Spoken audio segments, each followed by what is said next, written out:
অসমৰ ভিতৰত এনেকুৱা এটা সমষ্টি যিটো সমষ্টিত বিজেপি আৰু অগপই দুলু আহমেদক পৰাজয় কৰিবৰ কাৰণে ইনক্লুডিং UDF 3গৰাকী প্ৰাৰ্থী যাতে দুলু আহমেদৰ ভোটটো ভাগ হৈ থাকে। তেওঁ মানে 27 নং চমৰীয়া সমষ্টিত 4গৰাকী বিজেপি প্ৰাৰ্থী, ৰেকিবুদ্দিন আহমেদ বিজেপি, UDFৰ প্ৰাৰ্থীগৰাকী বদৰুদ্দিন আজমল সেইগৰাকী বিজেপি, কোনোবা ইমদাদ নাম, আৰু এগৰাকী অসম গণ পৰিষদক কাৰোবাক দিছে, কিবা নাম ইমদাদ নে কিবা নাজানো মই, আৰু এগৰাকী দিছে বিজেপি মহিলাগৰাকী। অসমৰ এনেকুৱা এটা সমষ্টি যিটো সমষ্টিত 4গৰাকী বিজেপি প্ৰাৰ্থী আছে না, আচৰিত নালাগে জানো? এতিয়া মই ভাই বহুত দুৰ্বল মানুহ, 4গৰাকী বিজেপি বিৰুদ্ধে মোৰ বুজা ক্ষমতা নাই, মই যাৰ বাবে মই তাৰ পৰা পলাই দিলি মই আহিলো। এতিয়া ভাই মোৰ কিবা কাৰণত মোৰ অৰিজিনেল যিটো হাজো ফগালকুছি সমষ্টি আছিলে দলে দায়িত্ব দিছে, মই ধন্যবাদ দিছো। এতিয়া আপোনালোকে পলোৱা বুলি কয় যি বুলি কয় সেইটো মই একচেপ্ট কৰিম। এই প্ৰশ্নটো আপোনালোকে PMC সোধাৰ আগে আপোনালোকে কংগ্ৰেছক সোধক যে আপোনালোকৰ যে হেলিকপ্টাৰবিলাক বুক কৰি কেঞ্চেল কৰিছিল ষ্টাৰ কেম্পেইনাৰ নাই নেকি? কাৰণ এটা ফেজৰ ইলেকশ্যন প্ৰদ্যুৎ বৰদলৈ ভূপেন বৰা গুচি গ'ল, 2জন হেলিকপ্টাৰ উঠা মানুহ গ'লে, এতিয়া বাছিল কোনটো? লকিবুল পুত্ৰক লৈ ব্যস্ত থাকিব, এনেও হাৰি থৈছে তাত। থাকি গ'ল দিনটো দেৱব্ৰত শইকীয়া, তেওঁ নিজেই প্ৰাৰ্থী। ৰিপুণ বৰা হেলিকপ্টাৰত উঠিলে 1 লাখ ভোটত হাৰিব, নুঠে কেতিয়া। আৰু কোন আছে?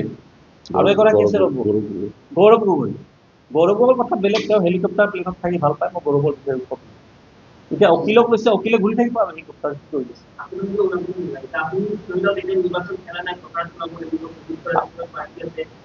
আমাৰ 18গৰাকী কলিকতাৰ নেতৃত্বৰ 18গৰাকী ষ্টাৰ কেম্পেইনাৰৰ নাম ইতিমধ্যে ঘোষণা কৰিছে, য'ত আমাৰ চেয়াৰপাৰ্চন মমতা বেনাৰ্জী ডাঙৰীয়া আছে, সাধাৰণ সম্পাদক অভিজিৎ বেনাৰ্জী ডাঙৰীয়া আছে, আপোনালোকে পাইছে লিষ্টত।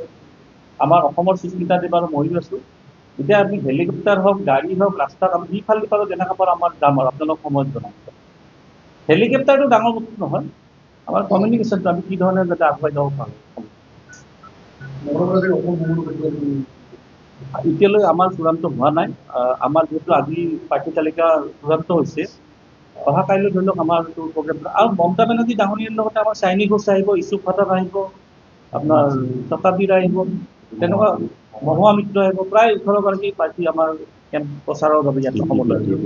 আৰু ভাল হৈ গ'ল, পশ্চিমবংগত নিৰ্বাচন আছে 29 এপ্ৰিলত, আৰু আমাৰ অসমত শেষ হ'ব 9 এপ্ৰিলত, গতিকে আমাৰ এটা বিশেষ অসুবিধা নহয়। এতিয়ালৈ ধৰি লওক আমি যিটো চিভিল পঠাইছো, আহাৰ এটা কথা চলি আছে, কিন্তু কোনটো সমষ্টিত কেতিয়া আহিব কি আহিব, কাৰণ পশ্চিমবংগতো নিৰ্বাচন আছে, তাতো প্ৰচাৰ চলি আছে। গতিকে আমি অলপ কথা পাতি আপোনালোক পৰৱৰ্তী পৰ্যায়ত জনাই দিম।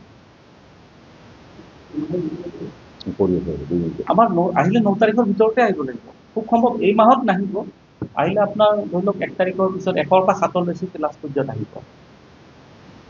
আৰু কিবা সুধিবলগীয়া আছে? ফলাফলটো আমি চৰকাৰ গঠন কৰাৰ আমি সংখ্যা দিয়াই নাই। এতিয়া বিজেপি আৰু কংগ্ৰেছক ক'ব গ'লে মই কোৱাটো উচিত নহ'ব, কাৰণ আমি যিহেতু চৰকাৰ গঠন কৰাৰ সংখ্যা দিয়া নাই, আমি বিৰোধীত থাকিম। আমাৰ তালিকাখন চাব, আমাৰ তালিকাখনে এটা কথা আজি আপোনালোক স্পষ্ট কৰিব পাৰোঁ, বিৰোধী ঐক্যৰ নেতৃত্ব লোৱা কংগ্ৰেছে অখিল গগৈ আৰু লুৰিণ গগৈ, জাতীয় পৰিষদৰ ৰাইজৰ দল, এই দুটা দলত কৰি TMC পাৰ্টি বহু ওপৰত থাকিব, বহুত ওপৰত থাকিব। বিধায়ক কোন জিকিব কোন পৰাজয় হ'ব সেইটোত মই নাযাওঁ। কংগ্ৰেছে যি দুটা দলক গুৰুত্ব দিছে, CPIM হওক বা ৰাইজৰ দল হওক বা অসম জাতীয় পৰিষদ, এই 3টা দলত কৰি অসম কংগ্ৰেছ, তৃণমূল কংগ্ৰেছ বহুত ওপৰত থাকিব। আৰু আমাৰ বিধায়ক এইবাৰ জয়লাভ কৰিব, দ্বিতীয়বাৰৰ বাবে। প্ৰথমবাৰ হাজোতে জয়লাভ কৰিছিলে, আকৌ দ্বিতীয়বাৰৰ বাবে জয়লাভ কৰিব।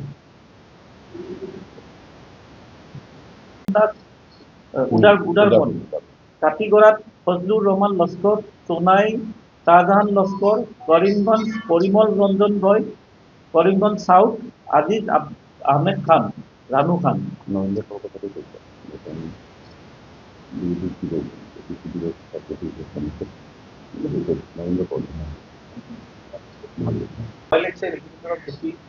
মই এতিয়া আৰু অসমৰ পৰাই পলাম, নিৰ্বাচন নাথাকো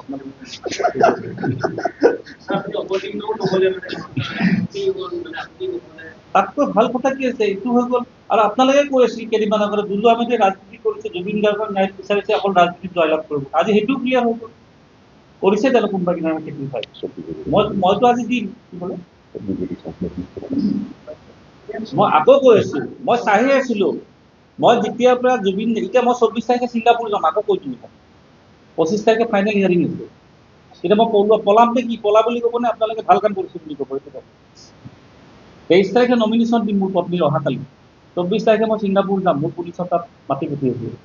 এতিয়া আপোনালোকে পলাইছে বুলি নিউজ ক'ব, দুৰ্গাবাৰী এইবাৰ ছিংগাপুৰ পলাইছে, ভাল হ'ব কওক? এতিয়া মই যেতিয়া যোৱা 6 মাহৰ পৰা লাগি আছো, বিভিন্ন ধৰণে দুলু আহমেদে বিধায়ক হ'ব এইটো কাম কৰিছে, এইটো কাম কৰিছে, বদমাচি কৰিছে, ৰাজনীতি কৰিছে, বিধায়ক হ'ব, আজিতো স্পষ্ট হৈ গ'ল।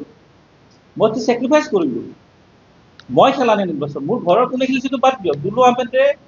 দুলু আহমেদক যিসকলে সমালোচনা কৰিছিলে যে জুবিন গাৰ্গৰ ন্যায়ৰ নামত দুলু আহমেদে নিকৃষ্ট ৰাজনীতি কৰিছিলে, আজি স্পষ্ট হৈ গ'ল।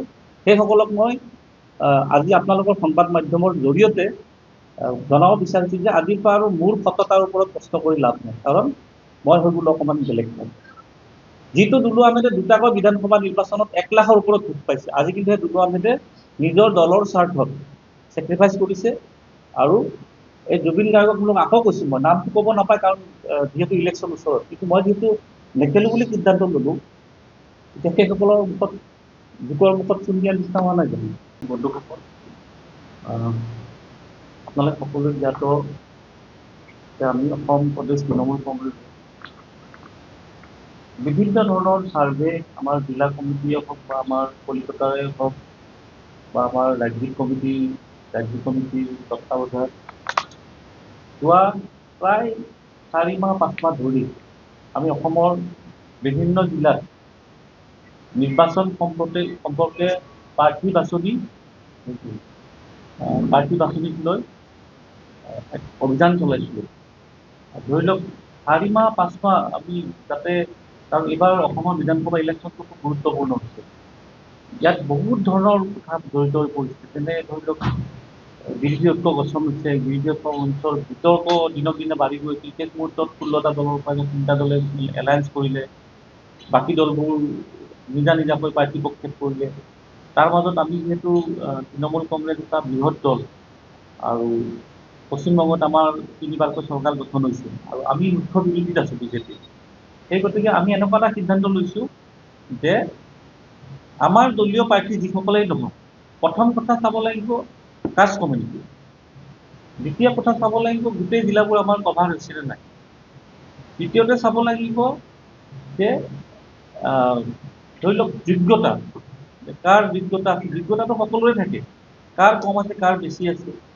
আৰু আটাইতকৈ আমি এটা খুব বিষয়ত গুৰুত্ব দিছোঁ যে আমাৰ ভোটত, আমিতো কোৱা নাই আমি প্ৰায় 24টা, মই প্ৰাৰ্থীসকলৰ নাম কম, 24টা আমি আসনত এইবাৰ প্ৰতিদ্বন্দ্বিতা কৰিব ওলাইছোঁ।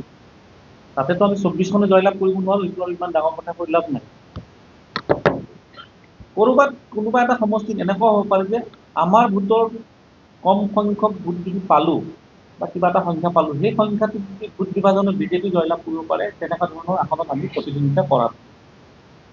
আৰু আমি বিৰোধী ঐক্য মঞ্চত যদিও নাই, বিৰোধী ঐক্য মঞ্চত থকা দলসমূহৰ যোনে নেতৃত্ব লৈছে, যেনেকৈ কংগ্ৰেছে হওক, ৰাইজৰ দল হওক, জাতীয় পৰিষদ হওক, 3গৰাকী সভাপতি লুৰিণজ্যোতি গগৈ, অখিল গগৈ আৰু গৌৰৱ গগৈ, যোৰহাট, খোৱাং, শিৱসাগৰ, এই 3টাত আমি প্ৰাৰ্থিত্ব দিয়া নাই। আমাৰ আছিলে, আমাৰ জিলা কমিটি আছিলে, আমাৰ তাত মণ্ডল কমিটি আছিলে, ব্লক কমিটি আছিলে, আমি তাত প্ৰাৰ্থিত্ব দিয়া নাই। কি কাৰণে? তাত আমি জয়লাভ কৰিব নোৱাৰোঁ, একেবাৰে সঁচা কথা। কিন্তু আমি তাত ভাল সংখ্যক এটা ভোট পালোঁ হয়, যি ভোটত বিজেপিৰ লাভ হ'ল, গতিকে সেই কামটো আমি কৰা। সেই গতিকে আমি যেতিয়া আবেদন লৈছিলোঁ, প্ৰায় 78গৰাকী প্ৰাৰ্থীয়ে আমাৰ তাত আবেদন দিছিলে। তাৰে ভিতৰত আমি চালি জাৰি চাই আমি কলিকতা নেতৃত্বলৈ 51গৰাকী পঠিয়ালোঁ। কলিকতা নেতৃত্ব আকৌ নিজা ছাৰ্ভে এজেঞ্চিৰ জৰিয়তে গোটেইখিনি চালি জাৰি চাই আমাৰ লগত কথা পাতি শেষ মুহূৰ্তত আমাক 24খন আসনৰ বাবে 23 আসনৰ কাৰণে আমাক সিদ্ধান্ত দিলে। আজি আমাৰ দ্বিতীয় আৰু ফাইনেল তালিকাখন ওলাল, মই অলপ পিছতে আপোনালোকক কৈ দিম। আপোনালোকে প্ৰথম নোটটো কৰি লওক, ইতিমধ্যে নামবোৰ ওলাই গৈছে, ইয়াতে নামবোৰটো আপোনালোকে নিশ্চয় পাবই, মই তথাপি এবাৰ কৈ দিছোঁ। 23 বাওসুংগী কোকৰাঝাৰ জিলা, উদাংশ্ৰী নাৰ্জাৰী, বিলাসীপাড়া ধুবুৰী মমিনুল ইছলাম, জলেশ্বৰ গোৱালপাৰা আৰিফ আখতাৰ আহমেদ, অভয়াপুৰী কৌশিক ৰঞ্জন দাস, মন্দিয়া আমাৰ চেৰমালি ডাঙৰী ইতিমধ্যে যোৱাকালি আমাৰ তাত যোগদান কৰিছে, মেম্বাৰশ্বিপ লৈছে, আজি যোগদানো আছে, তেওঁক আমি মন্দিয়াৰ পৰা প্ৰক্ষেপ কৰিছোঁ। বজালী কল্যাণী কলিতা আমাৰ ইয়াত তেওঁ প্ৰেজেণ্ট আছেই, আৰু বাকী প্ৰাৰ্থীবোৰ থাকিলে হয়, কিন্তু আপোনাৰ ধৰি লওক নমিনেশ্যনৰ যিহেতু কাগজ পত্ৰ ৰেডি কৰাৰ কাৰণে এটা সময় লাগে, যাৰ সকলো ব্যস্ত হৈ আছে। বপু ছয়গাঁও আমাৰ ভোগলাল ৰাভা, পলাশবাৰী বিকাশনাথ যোগী, হাজো শুৱালকুছি ৰজি আহমেদ, যদিও SC ৰজি আহমেদ মোৰ পত্নী হয় পুনু দাস। দলে সিদ্ধান্ত ল'লে শেষ মুহূৰ্তত যে মোৰ চমৰীয়াৰ পৰিৱৰ্তে মই নিৰ্বাচনী প্ৰচাৰত ঘূৰিব লাগিব বিভিন্ন জিলাত, যিহেতু আমাৰ ধৰি লওক খুব কম সংখ্যক আমাৰ নেতা আছে ইয়াত, নেতা নেত্ৰী। আৰু দ্বিতীয়তে আমাৰ TMC এটা সংবিধানত কোৱা আছে একোখন ঘৰৰ দুটা পৰিয়ালে কেতিয়াও চলিব নোৱাৰে, যাৰ বাবে মোৰ চমৰীয়াটো উইথড্ৰ কৰি মোৰ পত্নী যিটো মোৰ গৃহ সমষ্টি হাজো শুৱালকুছি 30 নং তাত পত্নীক প্ৰক্ষেপ কৰিছে। এইটো অলপ আগি মই খবৰটো পালোঁ, তাৰ বাবে মই ধন্যবাদো জনাইছোঁ যে অন্ততঃ দলটোৰ হৈ অকণমান নিৰ্বাচনী প্ৰচাৰ কৰিব পাৰি। তাৰপিছত আহক আপোনাৰ গুৱাহাটী চেণ্ট্ৰেল অভিজিৎ মজুমদাৰ বহি আছে ইয়াতে, বৰক্ষেত্ৰী আমিনুল ইছলাম, গুৰেশ্বৰ ৰঞ্জন চৌহান, মঙলদৈ হৰেকৃষ্ণ ডেকা, ধেমাজি নৰেন্দ্ৰ কুমাৰ পাউ, ডিগবৈ জিতেন নাথ, মাকুম দিলীপ মৰাণ প্ৰাক্তন বিধায়ক আছিলে, আৰু চাবুৱাল আহৱাল, ইউনুছ কুমাৰ কন্দপন, মৰিয়নী পৰেশ বৰা নতুনকৈ কংগ্ৰেছৰ পৰা যোগদান কৰিছে, যেতিয়া ৰাইজৰ দলক চিটটো এৰি দিলে। তেখেত একেবাৰে কংগ্ৰেছৰ খুব সক্ৰিয় নেতা আছিলে, তেওঁ যোগদান কৰিলে, তেওঁৰো প্ৰাৰ্থিত্ব ঘোষণা হ'ল। ধেমাজি সমষ্টি তেওঁ আছিল বিৰোধী ঐক্য মঞ্চৰ প্ৰাৰ্থী, ইতিমধ্যে ঘোষণা হৈছে, তেওঁ বিৰোধী ঐক্য মঞ্চৰ পৰা প্ৰত্যাহাৰ কৰি আমাৰ দলৰ পৰা এতিয়া প্ৰতিনিধিত্ব কৰিছে। তেনে অখিল গগৈৰ তিনিগৰাকী নে দুগৰাকী প্ৰাৰ্থী ইতিমধ্যে উদ্যোগ কৰিছে, বিৰোধী ঐক্য মঞ্চ গঠন হোৱাৰ পিছত দুই তিনি কথা কৈ, গতিকে তেখেতসকলে কোনে উদ্যোগ কৰিছে আমি নাজানো, আমাৰ এইটো ইচ্ছাও নাই, কিন্তু আমি আমাৰ 23জনীয়া 23জনীয়া তালিকাখন, আৰু ইয়াত কাষ্ট কমিউনিটিৰ আটাইতকৈ ডাঙৰ কথা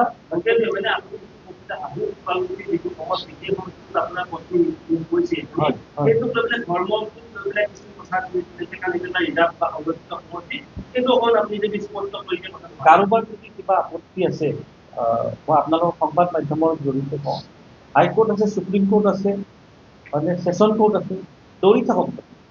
দুলু আহমেদটো ইমান কেঁচা খিলাৰী নহয়, দুলু আহমেদ ইমান কেঁচা ৰাজনীতিক নহয়। বাই বাৰ্ড, মই আকৌ কৈ আছো, আগতে কি আছিল, বাই বাৰ্ড যি SC ST যিয়ে নহওক, বাই মেৰেজ তেওঁ যিও কাষ্টৰ লগতে নহওক, সেই বাই বাৰ্ডৰ ষ্টেটাছটো সদায় থাকে, এইটো আগৰ কথা। আজিকালি আকৌ নতুনকৈ এটা এমেণ্ডমেণ্ট হৈছে, বাই বাৰ্ডটো থাকিব, বাই আধাৰ কাষ্টৰ লগত যদি মেৰেজো হৈছে, ল'ৰা ছোৱালীৰ ষ্টেটাছ পাব। মোৰতো ছোৱালীয়ে নিৰ্বাচন খেলাই নাই, মোৰ পত্নীয়ে খেলিছে। বাই বাৰ্ড তেওঁ পিতৃ পুতুল দাস আছিলে প্ৰয়াত, আৰু আফটাৰ মেৰেজ তেওঁৰ যিটো ধৰ্ম, তেওঁ ধৰ্মটো চেঞ্জ কৰা নাই, তেওঁৰ টাইটেল চেঞ্জ হৈছে। মই সেইবিলাক যেতিয়া বিতৰ্ক আহিব ভাল লাগিব, আজিৰ পৰা কেইজনমান ব্যস্ত হৈ যাব আদালতে, মই অলপ আইনখনত চব চালি জাৰি চাই অধিবক্তাৰ লগত কথা পাতি দিছোঁতো, এইকাৰণে আমাৰ দ্বিতীয় লিষ্টখন অকণমান ঘোষণা কৰাত পলম হ'ল। সেইটোক লৈ কোনো বিতৰ্কও নাহে, আৰু আহিলে আইনী ৰাস্তা বহুত খোলা আছে, সেইটোক লৈ মই চিন্তা কৰা নাই। কিন্তু কথাটো হৈ গ'ল, এটা কথা কি, দলে এটা ভাল সিদ্ধান্ত ল'লে যে এটা পৰিয়ালৰ যেনেকুৱা কংগ্ৰেছত দেখা পায়, পিতৃ পুত্ৰ মাতৃ বোৱাৰী চব এটা ঘৰৰে হৈ যায়, প্ৰায় 17গৰাকী কেণ্ডিডেট আমি দেখিবলৈ পাইছোঁ, মই সংবাদ মেলতো কৈছোঁ, কিন্তু আমাৰ তৃণমূল কংগ্ৰেছৰ সেইটো নাই, এটা ঘৰৰ এজনেই প্ৰতিনিধিত্ব কৰিব পাৰিব। আৰু যিহেতু মোক দলৰ দায়িত্ব দিছে, নিৰ্বাচনী প্ৰচাৰৰ দায়িত্ব দিছে, সেই গতিকে মই নিজৰ এইটো যিটো চমৰীয়া হৈছিলে উদ্যোগ কৰিলোঁ, আৰু মোৰ যিটো অৰিজিনেল সমষ্টি হাজো শুৱালকুছি তাত মোৰ পত্নীয়ে প্ৰতিনিধিত্ব কৰিলে। এতিয়া আৰু কাষ্ট কমিউনিটিটো কৈ দিব, আমাৰ হিন্দু কাষ্ট কিন্তু কি কৈ দেখা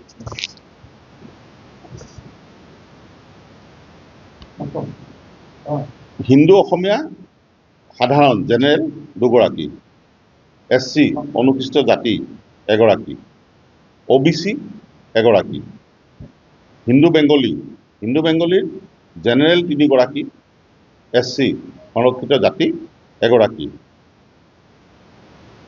বড়ো 1 গৰাকী, ৰাভা 1 গৰাকী, চুতীয়া 1 গৰাকী, মিচিং 1 গৰাকী, গোৰ্খা 1 গৰাকী, মৰাণ 1 গৰাকী, আদিবাসী 2 গৰাকী, মুছলিম 7 গৰাকী।